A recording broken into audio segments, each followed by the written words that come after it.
ಹುಕ್ಕೇರಿಯಲ್ಲಿ ಇಂದು ಕರ್ನಾಟಕದ ಕಾರ್ಯನಿರತ ಪತ್ರಕರ್ತರ ಧ್ವನಿ ಸಂಘಟನೆಯ ರಾಜ್ಯಾಧ್ಯಕ್ಷರಾದ ಶ್ರೀ ಬಂಗ್ಲೆ ಮಲ್ಲಿಕಾರ್ಜುನ್ ಹಾಗೂ ಅವರ ಧರ್ಮಪತ್ನಿ ಶ್ರೀಮತಿ ಮಂಜುಳಾ ಬಂಗ್ಲೆ ಇವರೂ ಕೂಡ ಹುಕ್ಕೇರಿಗೆ ಭೇಟಿ ಕೊಟ್ಟರು. ಹುಕ್ಕೇರಿಯ ಕಾನಿಪ ಧ್ವನಿ ಸಂಘಟನೆಯ ಕಚೇರಿಗೆ ಆಗಮಿಸಿದ ಎಲ್ಲಾ ಪದಾಧಿಕಾರಿಗಳ ರಾಜ್ಯಾಧ್ಯಕ್ಷರಿಗೆ ಗೌರವ ಮಾಲಾರ್ಪಣೆಯೊಂದಿಗೆ ಬರಮಾಡಿಕೊಂಡರು ಹಾಗೂ 2ನೇ ರಾಜ್ಯ ಸಮ್ಮೇಳನದ ಬಗ್ಗೆ ಚರ್ಚೆ ಮಾಡಲಾಯಿತು. ನಂತರ ಹುಕ್ಕೇರಿ ಪ್ರವಾಸಿ ಮಂದಿರದಲ್ಲಿ ಭೋಜನ ಕೂಟದಲ್ಲಿ ರಾಜ್ಯಾಧ್ಯಕ್ಷರು ಹಾಗೂ ಎಲ್ಲಾ ಪದಾಧಿಕಾರಿಗಳು ಭಾಗವಹಿಸಿದ್ದರು. ನಂತರ ಮಾಧ್ಯಮಗಳೊಂದಿಗೆ ಮಾತನಾಡಿದ ಮಲ್ಲಿಕಾರ್ಜುನ್ ಬಂಗ್ಲೆ, ಕರ್ನಾಟಕದಲ್ಲಿ ಯಾವುದೇ ಸಂಘಟನೆಯು ಪತ್ರಕರ್ತರ ಸಮಸ್ಯೆ ಬಗ್ಗೆ ಧ್ವನಿ ಎತ್ತಲಿಲ್ಲ. ಇವತ್ತು ನಮ್ಮ ಸಂಘಟನೆಯ ಬೆಳಗಾವಿ ಅಧಿವೇಶನದಲ್ಲಿ 2 ಬಾರಿ ಹಾಗೂ ಬೆಂಗಳೂರು ಫ್ರೀಡಂ ಪಾರ್ಕ್ ನಲ್ಲಿ 1 ಬಾರಿ ಪ್ರತಿಭಟನೆ ನಡೆಸಿದ ಫಲ ದೊರೆತಿದೆ. ಮಾನ್ಯ ಮುಖ್ಯಮಂತ್ರಿಗಳು ಸನ್ಮಾನ್ಯ ಶ್ರೀ ಸಿದ್ದರಾಮಯ್ಯನವರು ನಮಗೆ ಸ್ಪಂದನೆ ನೀಡಿದ್ದಾರೆ. ಆದರೆ ಬೇರೆ ಸಂಘಟನೆಗಳು ಇದನ್ನ ದುರುಪಯೋಗ ಮಾಡಿಕೊಂಡು ಇದನ್ನ ನಾವೇ ನಮ್ಮದೇ ಅಂದು ಬಡಾಯಿ ಕೊಚ್ಚಿಕೊಂಡು ಹೇಳುತ್ತಾರೆ. ಇದರ ಬಗ್ಗೆ ಮಲ್ಲಿಕಾರ್ಜುನ್ ಬಂಗ್ಲೆ ಅವರು ಏನು ಹೇಳಿದ್ದಾರೆ ನೋಡಿ. ಸತ್ಯದ ಧ್ವನಿ ಪ್ರತಿಕ್ಷಣವು ನಿಮ್ಮೊಂದಿಗೆ. Bureau report Sunil Lalge, CL9 news Kannada, Hukkeri.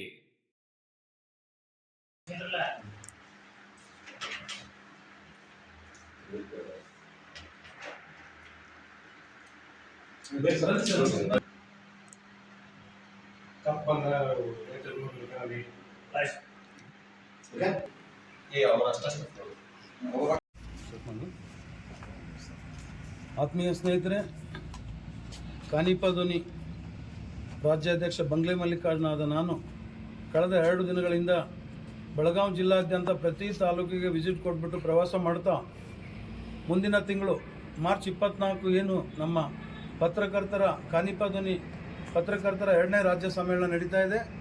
ಆ ಹಿನ್ನೆಲೆಯಾಗಿ ಪ್ರತಿಯೊಂದು ತಾಲೂಕಿನಿಂದ ಈ ಒಂದು ಸಮ್ಮೇಳನಕ್ಕೆ ಭಾಗವಹಿಸ್ಬೇಕಂದ್ಬಿಟ್ಟು ಎಲ್ಲ ಕಡೆ ಸಭೆ ಸೇರಿಬಿಟ್ಟು ಅವರಿಗೆ ಒಂದು ಮನವಿ ಮಾಡೋದ್ರ ಜೊತೆಗೆ ಈ ಪ್ರವಾಸ ಕೈಗೊಂಡಿದ್ದೀನಿ.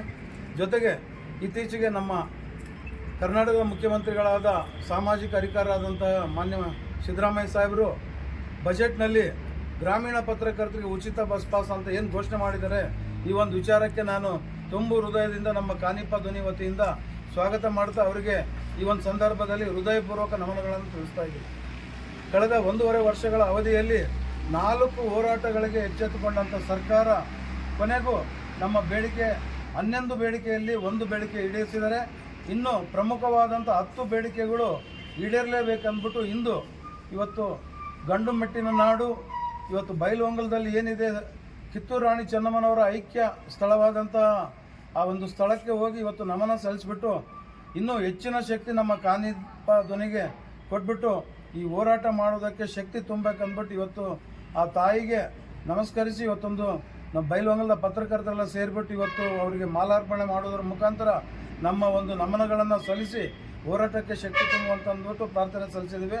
ಜೊತೆಗೆ ಇವತ್ತೇನು ಕೆಲವು ಸಂಘಟನೆಯವರು ನಮ್ಮದು ನಾವು ಮನವಿ ಕೊಟ್ಟುಗಳಿಗಂತರ ಇದು ಸಂತೋಷ. ನಾನು ಆ ಒಂದು ವಿಚಾರದಾಗ ನಾನೇನು ಅವ್ರಿಗೇನು ಇದು ಮಾಡ್ತಾ ಇಲ್ಲ. ಯಾವತ್ತಾದರೂ ನೀವು ಬೀದಿಗೆ ಬಂದು ಹೋರಾಟ ಮಾಡಿದ್ದೀರಾ? ಹೋಗಲಿ, ಮುಖ್ಯಮಂತ್ರಿಗಳು ನಮ್ಮ ಹೋರಾಟದ ಫಲವಾಗಿ ಮೊನ್ನೆ ಸುವರ್ಣಸೌಧದ ಮುಂಭಾಗ ಬೆಳಗಾವಿಯಲ್ಲಿ ಏನು ಮಾಡಿದ್ವಿ, ಆ ಒಂದು ಹೋರಾಟಕ್ಕೆ ಮಾನ್ಯ ಆಹಾರ ಸಚಿವರಾದಂಥ ಮುನಿಯಪ್ಪನವರು ಏನು ವರದಿ ಸಲ್ಲಿಸಿದರು ಮುಖ್ಯಮಂತ್ರಿ ಸಿದ್ದರಾಮಯ್ಯ ಅವರಿಗೆ, ಆ ಹಿನ್ನೆಲೆಯಾಗಿ ಕಳೆದ ತಿಂಗಳು ನನಗೆ ಮಾನ್ಯ ಮುಖ್ಯಮಂತ್ರಿಗಳ ಕಾರ್ಯಾಲಯದಿಂದ ಒಂದು ಪತ್ರ ನೀಡಿದ್ದಾರೆ. ನಿಮ್ಮ ಬೇಡಿಕೆಗೆ ಮಾನ್ಯ ಮುಖ್ಯಮಂತ್ರಿ ಸ್ಪಂದಿಸಿದ್ದು ಈ ಬಜೆಟ್ನಲ್ಲಿ ಅದನ್ನು ಈಡೇರಿಸ್ತಾರೆ ಅಂದ್ಬಿಟ್ಟು ಒಂದು ಲೆಟ್ರ್ ಕಳಿಸಿದ್ದಾರೆ.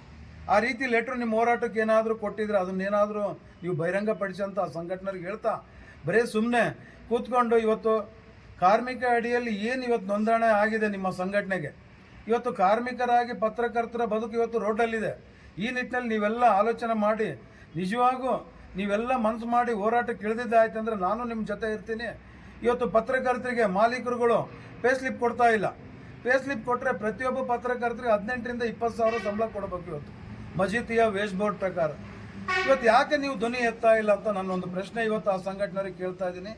ಜೊತೆಗೆ ಇವತ್ತು ಸಿದ್ದರಾಮಯ್ಯವರು ನಮ್ಮ MLC ಚಿದಾನಂದ ಗೌಡರು ಏನು ನನ್ನ ಮನವಿ ಮೇರೆಗೆ ಕಳೆದ ಒಂದು ವಿಧಾನ ಸಭೆ ಒಂದು ಬೆಳಗಾವಿಯಲ್ಲಿ ನಡೆದಂಥ ಇದರಲ್ಲಿ ಧ್ವನಿ ಎತ್ತಿದಾಗೆ ಅದಕ್ಕೊಂದು ಉತ್ತರ ಕಳಿಸಿದ್ದಾರೆ ಸಿದ್ದರಾಮಯ್ಯ ವಾರ್ತಾ ಇಲಾಖೆ ಏನು ಹೊತ್ತಂಥ ಒಬ್ಬ ಮುಖ್ಯಮಂತ್ರಿಗಳು.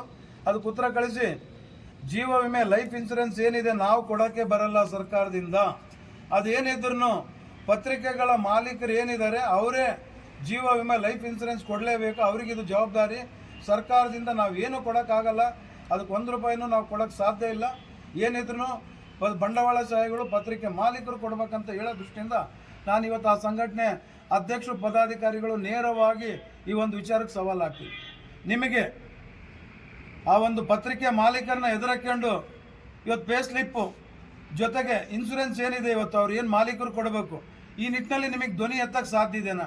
ಒಂದು ವೇಳೆಗೆ ಇನ್ನು ಇವತ್ತೇನು ನಾನು ಹೇಳ್ತಾ ಇದ್ದೀನಿ, ಈ ಒಂದು ಸವಾಲು ಆಗ್ತಾ ಇದೆ ನಿಮಗೆ, ಇನ್ನು 15 ದಿನದೊಳಗಡೆ ನೀವು ಸರ್ಕಾರಕ್ಕೆ ಆ ಮಾಲೀಕರಿಗೆ ಧ್ವನಿ ಎತ್ತಿ ಕೇಳಿದ್ದೇ ಆಯ್ತಂದರೆ ನಾನು ಸಂಘಕ್ಕೆ ರಾಜೀನಾಮೆ ಕೊಟ್ಟು ಮನೇಲಿ ಕೊಡ್ತೀನಿ ಅಂತ ನೇರವಾಗಿ ಸವಾಲು ಆಗ್ತಾ ಇದ್ದೀನಿ. ಸುಮ್ಮನೆ ಕಾಟಾಚಾರಕ್ಕೆ ನೀವೆಲ್ಲೋ ಕುಂತ್ಕೊಂಡ್ಬಿಟ್ಟು ಯಾರೋ ಹೋರಾಟಕ್ಕೆ ನಾವಂತ ಬಿಂಬಿಸೋದು ಬೇಡ. ಮುಂದಿನ ಇವತ್ತೇನು ಒಂದು ಹೋರಾಟ ಆಗಿದೆ, ಒಂದು ಹೋರಾಟಕ್ಕೆ ಜಯ ಸಿಕ್ಕಿದೆ, ಇನ್ನೂ 10 ಈ ಬೇಡಿಕೆಗಳು ಏನಿದ್ದಾವೆ ಜ್ವಲಂತ ಸಮಸ್ಯೆಗಳು.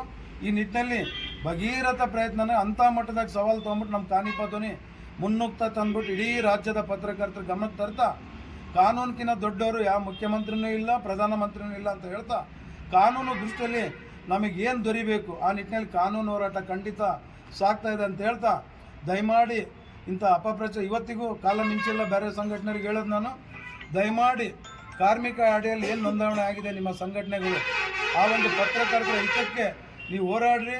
ಪತ್ರಕರ್ತರ ಸಮಾಧಿಗಳ ಮೇಲೆ ಸೌಧ ಯಾವತ್ತೂ ನೀವು ಕಟ್ಬಾರ್ದು ಅಂತ ಈ ಸಂದರ್ಭದಲ್ಲಿ ನಿಮಗೆ ಮನವಿ ಮಾಡ್ತಾ, ನಾವೆಲ್ಲರೂ ಸೇರಿ ಒಗ್ಗಟ್ಟಾಗಿ ಹೋರಾಡಿದ್ದೇ ಆಯ್ತಂದರೆ ರಾಜ್ಯದಲ್ಲಿರೋಂಥ 16 ಪತ್ರಕರ್ತಗಳ ಅವರ ಜೀವನ, ಅವ್ರ ಕುಟುಂಬ ತುಂಬ ಹೃದಯದಿಂದ ಮಂದಹಾಸ ಬೀರುವುದರಲ್ಲಿ 2ನೇ ಮಾತಿಲ್ಲ ಅಂತ ಈ ಸಂದರ್ಭದಲ್ಲಿ ಹೇಳ್ತಾ, ಇವತ್ತು ನನಗೆ ಹುಕ್ಕೇರಿಗೆ ಬರಮಾಡಿಕೊಂಡಂಥ ಎಲ್ಲ ನನ್ನ ಕಾನಿಪ ಧ್ವನಿ ಪದಾಧಿಕಾರಿಗಳು ಹಾಗೂ ಸದಸ್ಯರುಗಳು ಏನಿದ್ದಾರೆ, ಹೆಚ್ಚಿನದಾಗಿ ನಮ್ಮ ಅಧ್ಯಕ್ಷರಾದಂಥ ರವಿ ಕಾಂಬ್ಳಿಯವರು ಹಾಗೂ ಬೇರೆ ಬೇರೆ ಎಲ್ಲ ಪದಾಧಿಕಾರಿ ಅವರಿಗೆಲ್ಲ ತುಂಬ ಹೃದಯದಿಂದ ವಂದಿಸುತ್ತಾ, ಇಲ್ಲಿ ಒಂದು ಬರಮಾಡಿಕೊಂಡು ನನಗೆ ಇಷ್ಟೆಲ್ಲ ಮಾತಾಡೋಕ್ಕೆ, ನನ್ನ ಮನಸ್ಸಿನಲ್ಲಿರೋಂಥ ಮನದಾಳವನ್ನು ಹಂಚಿಕೊಳ್ಳೋಕ್ಕೆ ಏನು ಇವತ್ತೆಲ್ಲ ಒಂದು ಏನು ಈ ಪ್ರೆಸ್ ಮೀಟ್ ಮಾಡಿದರೆ ಅವರಿಗೆ ತುಂಬ ಹೃದಯದ ನಮನ ಸಲ್ಲಿಸ್ತಾ ಈ ನನ್ನ 4 ಮಾತು ಮುಗಿಸ್ತಾ ಇದ್ದೀನಿ.